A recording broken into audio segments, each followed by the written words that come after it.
Is it in focus? It Cheers. is. Hey, my mug is in focus. You can even see the coffee at the bottom. Hey, welcome to Trippin' Up. Hey, this is an interesting episode. They were the face of the summer of love.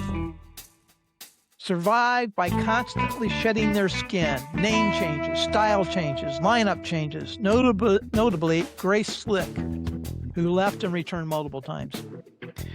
20 years after their psychedelic rock debut, they earned 3 number 1 hits. One famously crowned the worst song of all time. From Jefferson Airplane to Jefferson Starship to Starship, they racked up 14 top 40 hits. I'm Phil Yale. That other dude right there, that's Trip Rogers. And for this episode's challenge, I'm going to challenge him and you to name 5 of their top 40 hits. Trip, fire away when you're ready. Well, one of my favorite songs of them, and this will be number 1 on our Trips Triple Play, Nothing's Gonna Stop Us Now from the Starship 1987. That was from the movie Mannequin, and it was a huge number 1 song for them. Yep, absolutely. I will also I throw in from the same era the song Sarah. Yes, a year earlier, 1986, number 1. Yeah. We Built This City, which is the song that everybody universally hates. Yeah, let's talk about that. You're right. That's a their other that was their first of their 3 number 1s. They got that title from Bender magazine, and as I understand it, Bender is no longer around. The song was written by who? Who wrote the song? You had to ask me that, didn't you? Yeah, Um, perhaps one of the greatest lyricists of a generation. but her name is female. Not a female. Oh, it's not? Okay. All right, then I'm totally lost. Bernie Taupin. Okay, Bernie I'll buy Taupin that. I'll Bernie buy that. Taupin, of course, of the Elton John fame, Yeah. wrote that. Trip, do you really think "We Built This City" is a bad song? I'm just curious what your personal opinion is. I listen, I don't. I like it. And you know, it's one of the reasons why I think it takes hits is because in that era, it was about videos. And the video for that song was kind of what made that song. And the fact that you're talking about this is the 3rd iteration of the Jefferson Airplane, which started in the 60s, went to the Jefferson Starship, then went to Starship only.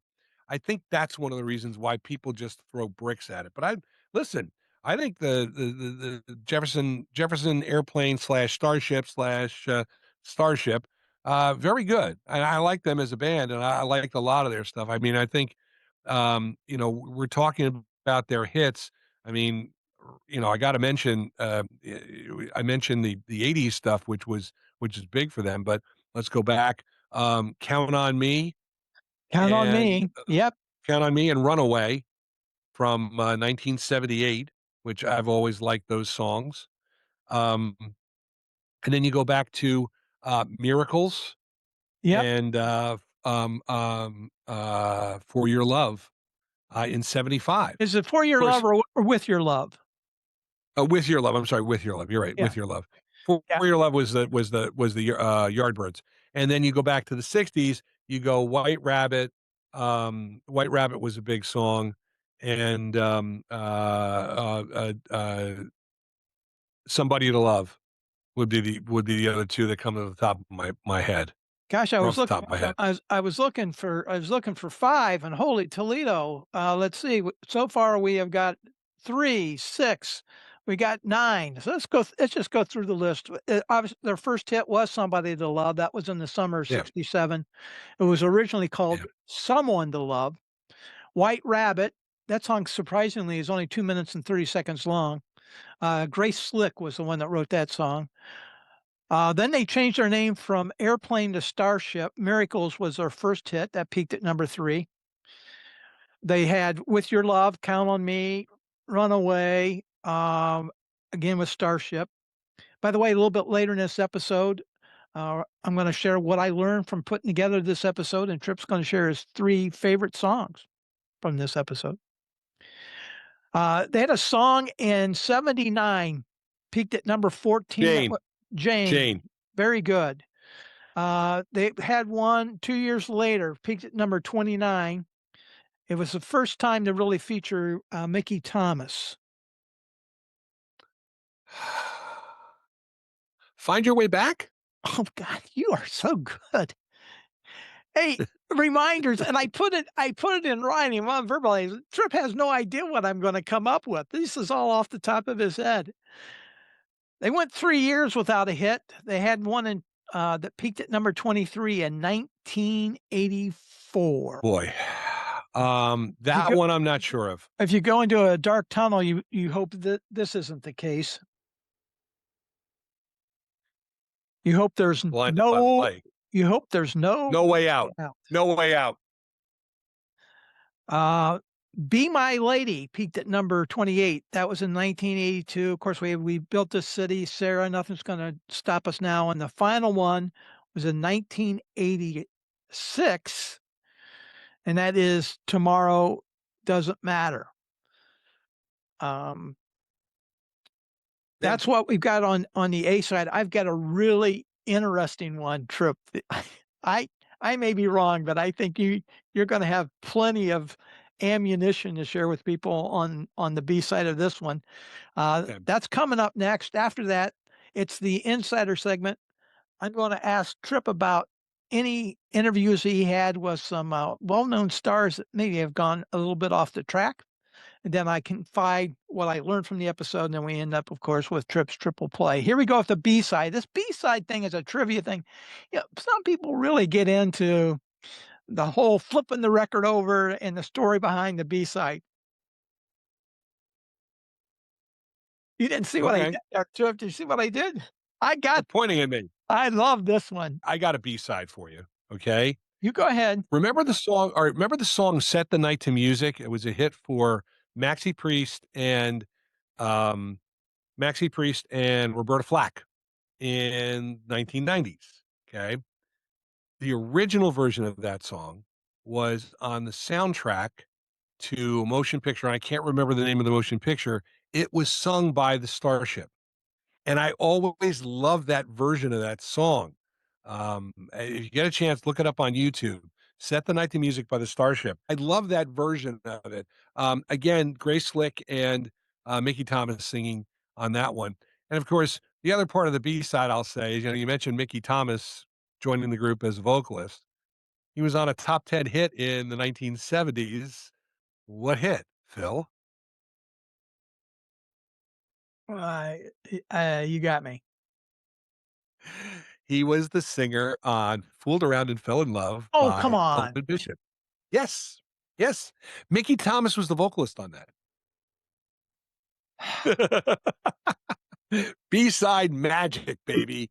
B-side magic. You talked about the various iterations of the group because it went through 3 changes. Jefferson Starship started and one of these very funny ironies in life or coincidences, Paul Kantner and Ingrid, and I can't think of her last name.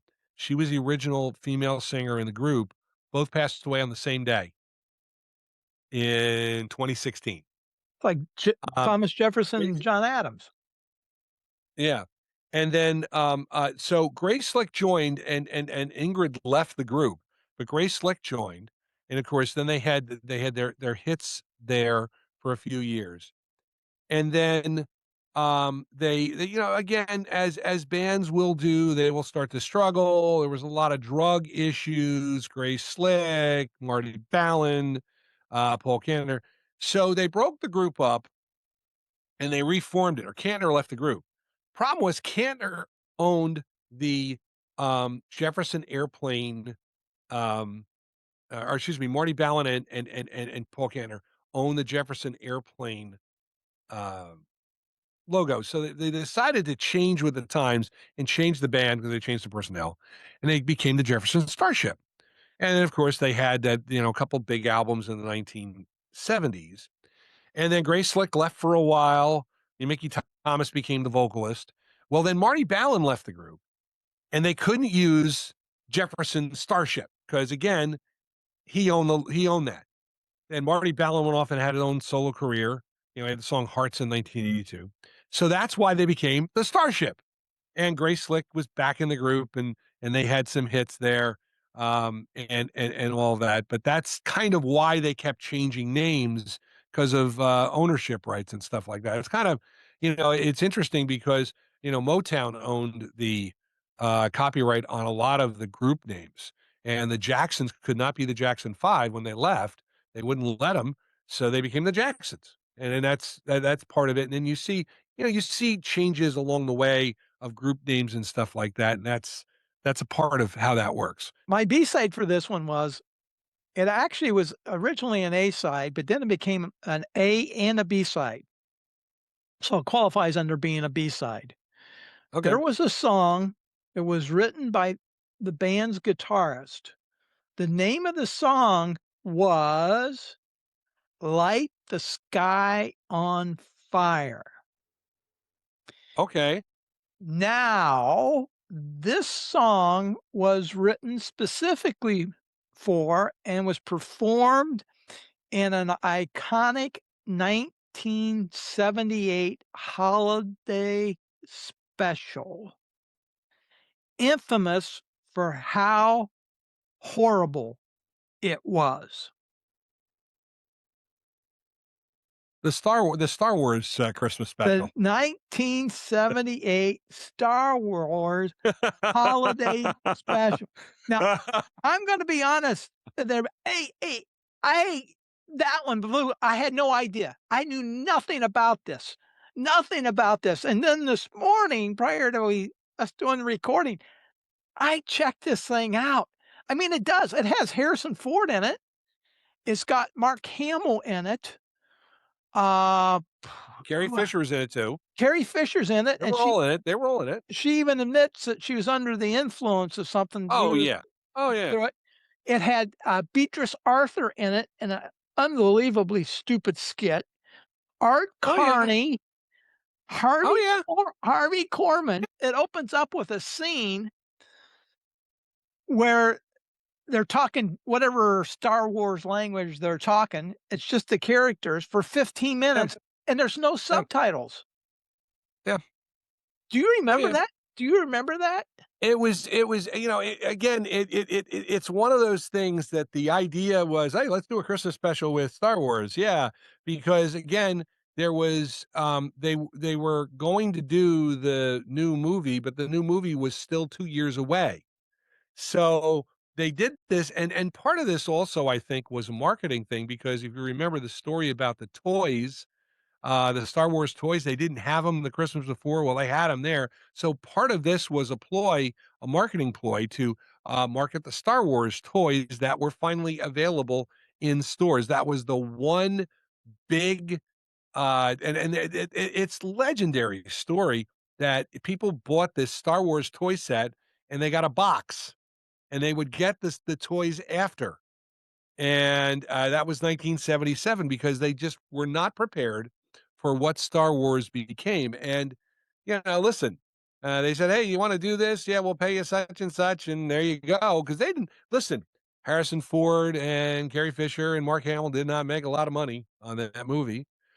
If I'm not mistaken, Mark Hamill, at that point, had done the movie Corvette Summer, which bombed at the box office with, Annie Potts, by the way.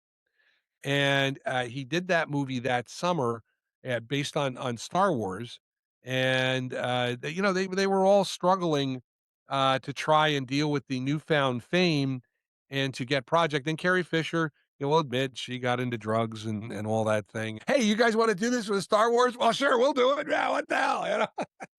Well, to your point, I had a chance to watch a video where somebody asked Mark Hamill about it, and he said he didn't wanna do it. What wasn't interested at all doing it, but George Lucas asked him to do it as a favor because of the Yep, merchandise.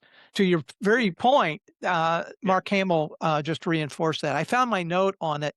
In the first 15 minutes, they're in the Wookiee home planet of Kashyyyk. Did I pronounce that right? Kashyyyk. With Chewbacca's family, Itchy, Malia, and Lumpy. The catch, the Wookiees didn't speak English and there were no subtitles for 15 minutes. For 15 minutes. Hey, Well, look, there's a case listen, there's a case that the diehard Star Wars fans who had nothing, from the movie to that point would gravitate to it. And also, and I'm gonna say this again, back at a different time, you had only 3 networks, 4 if you count PBS, and you could put stuff on the air and it was a one shot. I don't think that has ever been replayed. I think that was aired once, and that's about it, and it lives on they YouTube. don't even think it's available or bootleg copies. Yeah. And viewers, if you remember that show, let us know in the comments. I'd be interested in hearing what your thoughts are. But that's our B side for this episode. Let's get into the inside part of the episode. Trip, you've been behind the mic long time. You've talked to some incredible stars. Can you give us just a couple of your favorites that may have gone not the way you expected, may have gone off track just a little bit? Well, the one interview that pops into my mind, and, I have to kind of, give you some background on this. In the early night, it was 1992, by the way. I was working down the shore at WJRZ, and we had a request to interview Connie Francis, Mm, 50s and 60s music star. She was doing a favor for a friend and appearing at the grand opening of this hot dog place in Tom's River. Okay. So they approached us and said, "Could you do an interview with Connie Francis?" And I said, "Yeah, sure, I could do that." I was doing middays at the time. So Connie Francis calls the station. "Hi, this is Connie." Like, if I didn't answer the phone, nobody would know who she was, right? But that's Connie Francis. And we start talking, and Connie, again, Connie Francis hadn't had a hit record in what, 30 years? And I'm something. like, how are people going to relate to this?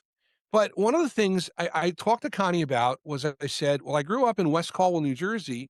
And for a time you lived over in Essex Fells. Your family didn't. She goes, oh, yeah, Essex Fells. We talked about West Caldwell and stuff like that. So that was pretty good. Well, the other thing about Connie Francis that I knew was the fact that she and Dick Clark were close friends. There was a time that they thought about going out together, and there were letters that were written back and forth. And of course, Connie Francis's the love of her life was Bobby Darin, and her father would not let her be with Bobby Darin, and that was one of the things that led to her rough life and heartache. She always said Bobby Darin was the one that got away from her. Well, anyhow, so Dick Clark was going through a divorce at the time, and they wrote letters back and forth because Dick was on the road with the caravan of stores and that kind of thing. And so I said to her, I said, well, Connie, I read Dick Clark's book, Rock, Roll, and Remember, and he mentioned the fact that you guys had a close friendship.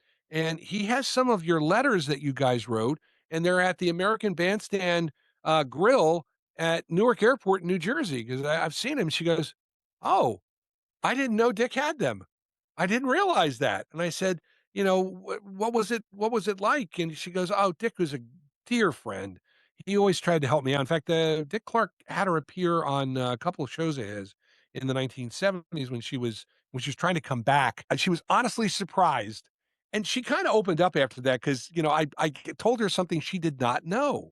To follow this story up, a couple days later, I am at a boxing match in Atlantic City and I'm sitting there. I'd gotten the tickets from my boss, our station owner, and I'm sitting there, and there's a guy talking next to me, older gentleman. He's talking about, tomorrow I got to go to Tom's River. Connie's doing this appearance. I mean, he's doing it for a friend. And so I turned to the guy, I said, I don't mean to interrupt. I'm Trip Rogers from WJRC. And he goes, oh, Trip, Connie said she loved talking to you. You told her about the Dick Clark letters. And so it was great. So he said, you got to come by and see Connie the next day. So I went by and I saw her and it was really a lot of fun. But that was an interview that I thought, man, what am I going to do? And the thing that you have to remember when you're interviewing these stars and celebrities, this is their job. They do this all the time. There are some who are gonna be having good days and will talk to you, and there are some that are not gonna be having good days, and they are gonna be just shut down, and it doesn't matter what you can do. You have to try to recognize that. Well, thanks for sharing those stories, Trip. I just double checked, and you're right. Connie Francis just died a year ago, a year ago in July at the age of 87 years old.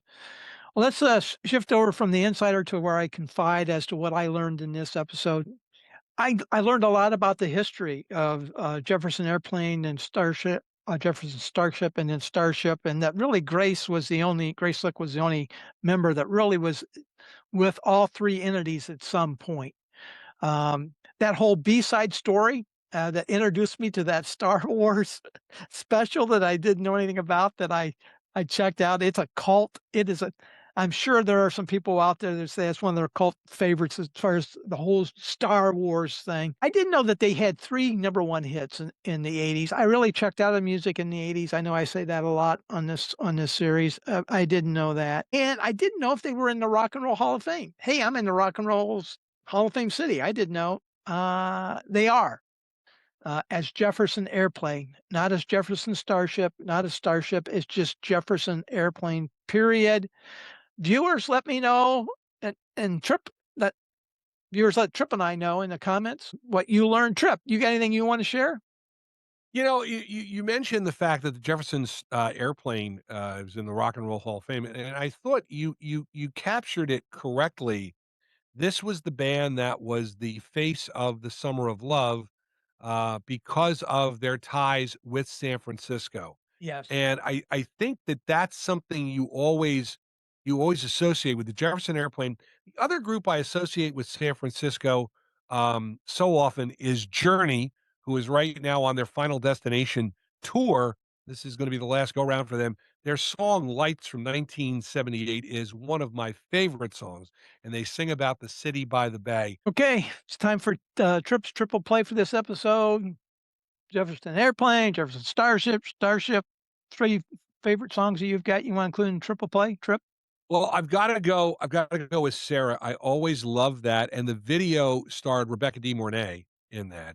Nothing's Gonna Stop Us Now, I said that was gonna be number 1, well, I mentioned number 2, but, Nothing's Gonna Stop Us Now is always one of my favorite songs. I That's one of the songs, Phil, that if you're in your car and you hear it come on the radio, the volume goes up on if I'm alone, volume goes up, I'm jamming to it because I love that song, just love it to death. And number 3 for the Starship, I've gotta go with "Set the Night to Music." Starship, Airplane, great music over the years.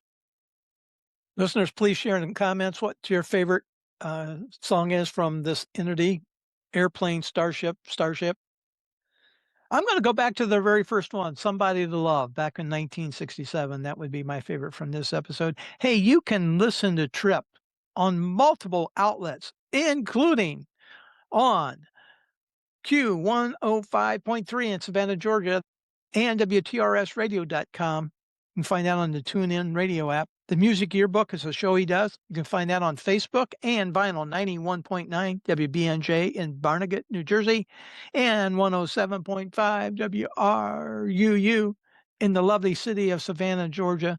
Sure appreciate you joining us for this episode.